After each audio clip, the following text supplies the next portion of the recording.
जम्मू कश्मीर से बुधवार को एक ऐसी खबर आई जिसने पूरे देश को गमगीन कर दिया। अनंतनाग में सुरक्षा बलों और आतंकियों के बीच हुई मुठभेड़ में 3 सपूत शहीद हो गए।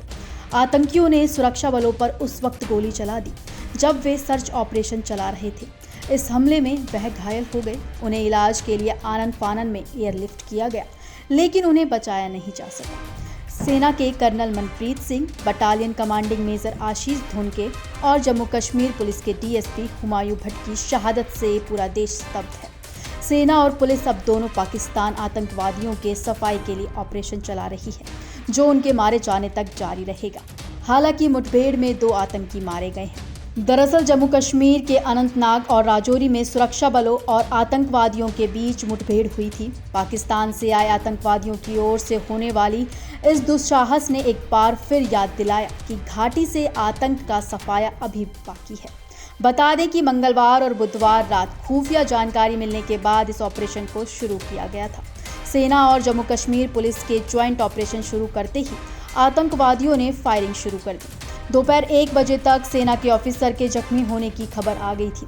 अधिकारी ने बताया कि पुलिस और सेना की एक संयुक्त टीम ने अनंतनाग के कोकरनाग के हलूरा गंडूल इलाके में घेराबंदी कर तलाशी अभियान चलाया। जैसे ही संयुक्त टीम संदिग्ध स्थान की ओर बढ़ी, सुरक्षा बल के अधिकारी उस स्थान पर चढ़ गए जहां 2 से 3 आतंकवादियों के छिपने की सूचना मिली थी। लेकिन जैसे जैसे वे ऊपर चढ़े तो वहां पहले से छिपे आतंकियों ने सुरक्षा बलों पर गोलीबारी शुरू कर दी, जिससे मुठभेड़ शुरू हो गई। गोलीबारी के दौरान सेना के एक अधिकारी और एक पुलिस अधिकारी को गोली लग गई। आनन फानन में हेलीकॉप्टर से एनकाउंटर में घायल अफसरों को एयरलिफ्ट किया गया। बताया जा रहा है कि हमला करने वाले आतंकवादी पाकिस्तानी हैं। इलाके में आतंकियों के खिलाफ ऑपरेशन मंगलवार शाम को शुरू हुआ था, लेकिन रात में इसे बंद कर दिया गया।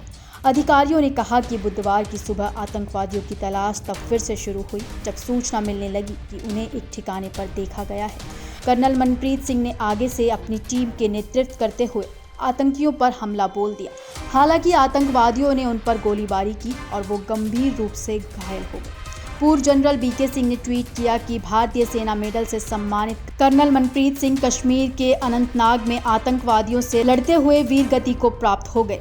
इस दुखद खबर से देश स्तब्ध है। शहीद कर्नल मनप्रीत सिंह की शहादत को नमन करते हुए ईश्वर से उनके परिजनों को इस कठिन समय में संबल प्रदान करने की प्रार्थना करता हूं।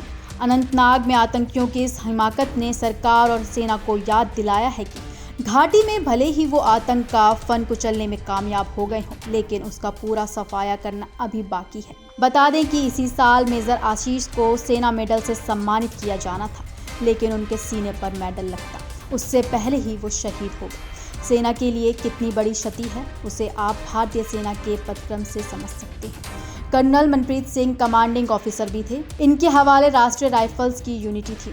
कर्नल मनप्रीत सिंह की शहादत से देश स्तब्ध है। आतंकवादी इतनी बड़ी रैंक के अफसर को शहीद कर सकते हैं, ये उम्मीद से परे है। अब सवाल ये है कि आतंकवादी इतना बड़ा हमला करने में कायम कैसे हो गए। दरअसल घाटी में आतंकवाद दम तोड़ रहा है। G20 की बैठक आयोजित करके घाटी के हालात बदलने का संदेश सारी दुनिया में जा चुका है। देश दुनिया से सैलानी भारत आ रहे हैं, जिसने पाकिस्तान को परेशान कर दिया है। इसलिए उसके इशारे पर इस ऑपरेशन को अंजाम दिया गया। Northern army commander lieutenant general Upendra Dwivedi ने कहा कि सबसे बड़ी बात यह है, बेहतर आंतरिक हालत सुरक्षा हालत के बावजूद पाकिस्तान की अपनी तारीफ से आतंकियों को यहां भेजने की कोशिश कर रहा है, ताकि वे किसी तरह की बाधा पैदा कर सकें। पाकिस्तान के इस बौखलाहट की वजह से भारत की ओर से जम्मू कश्मीर में किए जा रहे विकास कार्य हैं। हमारी कोशिश है कि इस साल 2.25 करोड़ पर्यटक यहां आएं, लेकिन पाकिस्तान तरक्की की इस यात्रा को रोकने की कोशिश कर रहा है, लेकिन हम उन्हें सफल नहीं होने देंगे। जम्मू कश्मीर में शहीद हुए पंचकुला के कर्नल मनप्रीत सिंह पंचकुला के सेक्टर 26 के निवासी थे। पंचकुला स्थित उनके आवास पर उनकी धर्मपत्नी जगमीत ग्रेवाल, बहन और जीजा मौजूद हैं। धर्मपत्नी जगमीत ग्रेवाल को अभी तक कर्नल मनप्रीत की शहादत की जानकारी नहीं दी गई है। उनकी पत्नी को अभी इतना ही बताया गया है कि वह घायल हुए हैं। अनंतनाग में आतंकियों से हुई मुठभेड़ में शहीद होने वाले मेजर आशीष धोनके हरियाणा के पानीपत के रहने वाले थे। मेजर आशीष मूल रूप से गांव पानीपत बिंझोल के रहने वाले थे। हाल ही में मेजर आशीष का परिवार पानीपत के सेक्टर 7 में रहता है। जवान की शहादत के बाद परिवार में मातम का माहौल है। उनके घर पर पड़ोसी और रिश्तेदारों का पहुंचना शुरू हो गया है। आशीष धोन के 3 बहनों में इकलौते भाई थे। मेजर आशीष की 2 साल पहले ही मेरठ से जम्मू में पोस्टिंग हुई थी। मेजर आशीष 2 साल की बेटी के पिता हैं। अधिकारियों ने बताया कि डीएसपी हुमायूं भट्ट की 2 महीने की बेटी है। जम्मू कश्मीर पुलिस के रिटायर्ड आईजी गुलाम हसन भट्ट के बेटे हुमायूं भट्ट को बहुत ज़्यादा खून बहने की वजह से बचाया नहीं जा सका। अनंतनाग में हमला करने वाले दोनों आतंकवादियों को सुरक्षा बलों ने घेर लिया है। दोनों पाकिस्तानी मूल के आतंकी हैं। एक द रेसिस्टेंस फंडर का कमांडर बाशित डार है तो दूसरा लश्कर-ए-तैयबा का आतंक यूजर है, जिन्हें ढेर करने के लिए भारतीय सेना ने ऑपरेशन छेड़ दिया है।